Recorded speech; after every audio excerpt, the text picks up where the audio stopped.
c'est rigolo, on commence et on termine avec le même jingle pub. Nous sommes dimanche, super dimanche, voici le TV 168.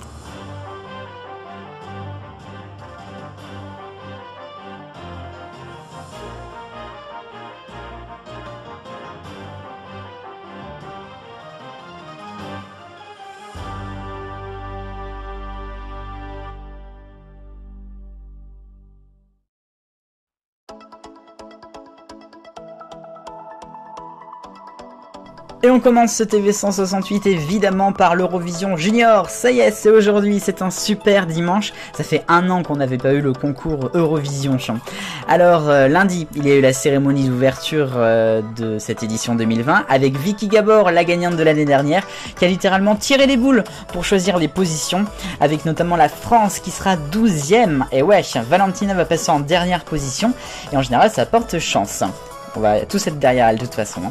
Alors pour ce qui est du show, ça va être un peu différent à cause de la pandémie bien sûr. C'est à distance avec les présentateurs et la candidate polonaise à Varsovie dans les studios de la TVP. Et le reste des candidats seront éparpillés un peu partout en Europe dans leurs studios respectifs. A noter quand même que les prestations ont été enregistrées, d'habitude c'est pas le cas, mais il y a un protocole très strict qui a été fait par la EBU pour que tout le monde ait les mêmes chances de gagner.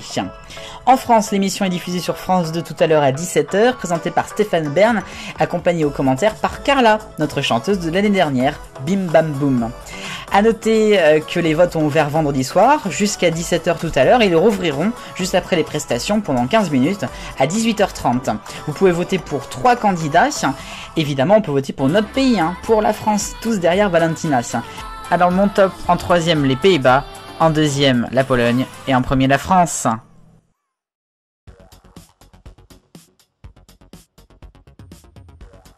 À la une, enfin juste après l'Eurovision Junior, on va parler de France Télévisions, son avenir, grâce à une interview dans Le Parisien de Stéphane Sidbon-Gomez.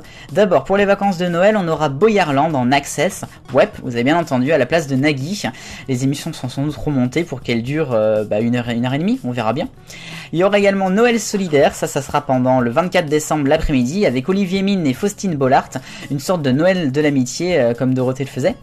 Il y aura N'oubliez pas les paroles qui aura des access spéciaux, il y aura 2 primes de Taratata, et puis le 31 décembre avec Stéphane Bern, Versailles 31, sur son 31, qui sera pour le réveillon.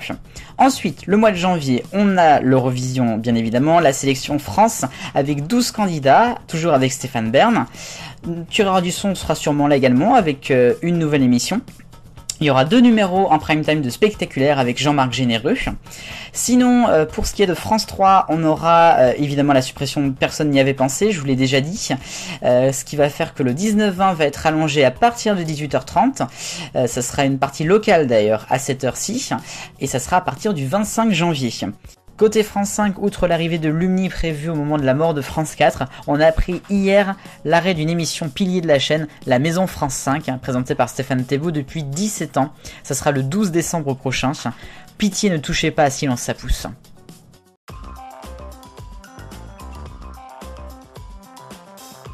Et on commence ce rayon actu avec une mauvaise nouvelle pour une émission de France 3 qui a été dite par Le Monde. Pièce à conviction s'arrête. L'émission de Virna Sachi qui était diffusée depuis plus de 20 ans, d'abord en deuxième partie de soirée, puis en prime time. Alors tout ça bien sûr c'est à cause des mauvaises audiences, notamment celle de la semaine dernière, vous l'aviez vu dans l'arc-en-ciel des audiences, qui avait fait 600 000. C'était un four monumental pour la 3. Il y aura quand même une nouvelle émission d'enquête en 2021. Lui ne sera plus là en 2021, en tout cas plus au 13h de TF1. JPP s'en va vendredi 18 décembre, on le sait. Il va y avoir un record de malade d'audience, ça on en reparlera.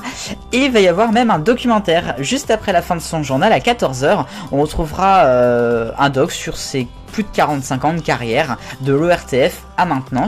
Ça va être juste extraordinaire. À noter quand même qu'on le retrouvera ensuite sur LCI l'année prochaine pour de nouvelles émissions. Et puis on va terminer avec l'affaire Sébastien Toen qui a fait quand même un tollé sur les réseaux sociaux, c'était vendredi.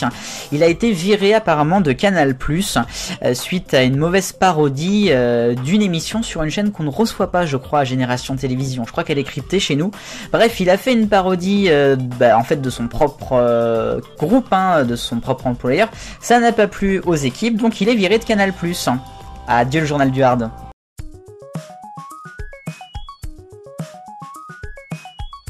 Et c'est l'arc-en-ciel des audiences, on commence avec le rouge pour France 2, Vous avez la parole jeudi soir, qui a fait quand même un flop, 1 100 000, bof bof.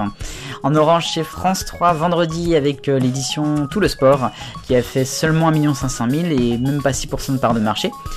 Et en jaune, on a TF1 avec Manifeste, encore, qui est stable, mais qui est 4ème quand même sur les audiences mardi soir. En vert, on a C'est Star, avec plus d'1 million de téléspectateurs pour un film mercredi soir. Bravo à C'est Star. Ensuite, en bleu clair, nous avons l'édition Touche pas mon poste. Je l'ai mis en prime parce que c'était à 20h50, qui a fait 1 300 000 et 5,2% de part de marché. Ensuite, nous avons M6 en bleu foncé avec L'amour est dans le pré lundi soir, qui fait 4 200 000. C'est vachement bien, ils sont très forts. Et puis bien sûr, en violet, l'allocution présidentielle mardi soir à 29 millions de téléspectateurs et 87%.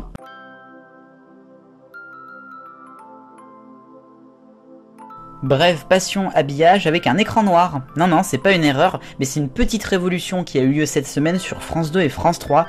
Au revoir les interpubs blancs. Vous savez, c'est les petits écrans blancs qui se calaient entre chaque spot dans les pages de publicité depuis plus de 20 ans. Et bien, cette semaine, ils sont devenus noirs. On ne sait pas exactement pourquoi, peut-être pour faire moins mal aux yeux ou autre chose. En tout cas, je trouve ça plutôt pas mal. La question 168, quelle place pour Valentina à l'Eurovision Junior? Alors quelques heures avant le show, les réponses, Valentina serait première pour vous en grande majorité, ou alors à suite 5ème, ou alors 2ème, c'est le trio de tête. Bon bah moi vous avez su mon avis. Allez, nouvelle question cette semaine, après l'Eurovision Junior on passe sur les écrans pub et les interpubs noirs de France Télévisions, je viens de vous en parler. Alors, pour ou contre? Vous pouvez voter, le lien est dans la description, merci beaucoup.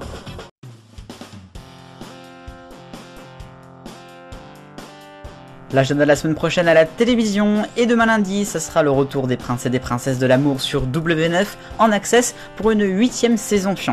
Vendredi et samedi sur France Télévisions, rendez-vous avec la 34e édition du Téléthon parrainé par Matt Pokora. Et puis samedi soir en prime time sur TF1, l'édition 2020 des Energy Music Awards en direct depuis l'usine de Kodioko.